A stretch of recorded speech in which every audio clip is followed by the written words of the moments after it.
ఎందుకంటే ఆత్మ చెప్పుచున్న మాట సంఘాలు వినాలి. Praise the Lord. హల్లెలూయా. గట్టిగా చెప్దాం హల్లెలూయా. ఇక్కడ స్పిరిట్ ఫిల్డ్ చర్చ్ అమ్మ. అంటే నామకార్థ సంఘాలు కాదు, సోకాల్డ్ క్రిస్టియన్స్ కాదు, నామకార్థ సంఘాలు, నామకార్థ ప్రజలు కాదు. వీళ్ళలో ఒక మంట ఉన్నది. ఎందుకనంటే ఆ మంట మేడగది మంట, మేడగది మంట. ఇంకా గట్టిగా హల్లెలూయా. ఫైర్ ఎక్కడ దాకింది వీళ్ళకు? పెంతెకొస్తు దినాన 120 మంది మేడగదిలో కూర్చొని వాళ్ళు ప్రార్థనలు చేస్తున్నప్పుడు ఆకాశం తెరవబడి అగ్ని జ్వాలల వంటి the fire of the tongues came.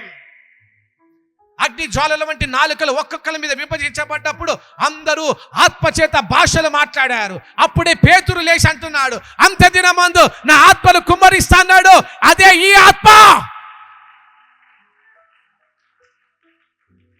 ఎవ్వరు కూడా ఉట్టి ఖాళీ పాత్రలుగా ఉండడానికి వీలేదు.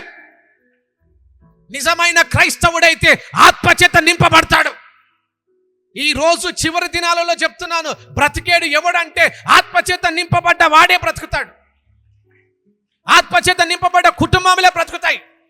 ఆత్మచేత నింపబడ్డ సంఘమే నిలబడుతుంది. అన్ని సంఘాలు పోతాయి ఇప్పుడు. హల్లెలూయా.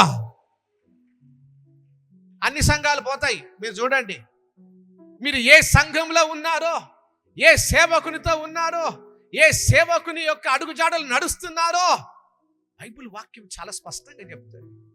ఇక్కడ పేతురు ఈజ్ అ హెడ్. ఆ 120 మందిలో పేతురు ఆఫ్టర్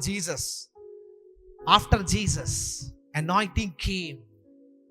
యేసు మీద ఉన్న ఆ అభిషేకం, పరిశుద్ధాత్మ అది పేతురు మీదకి వచ్చేసింది. గమనించండి, మనిషి చచ్చిపోతాడు కానీ అభిషేకం చచ్చిపోతాడు.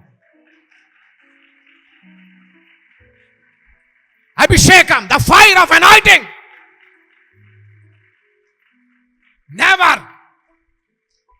the anointing never die man.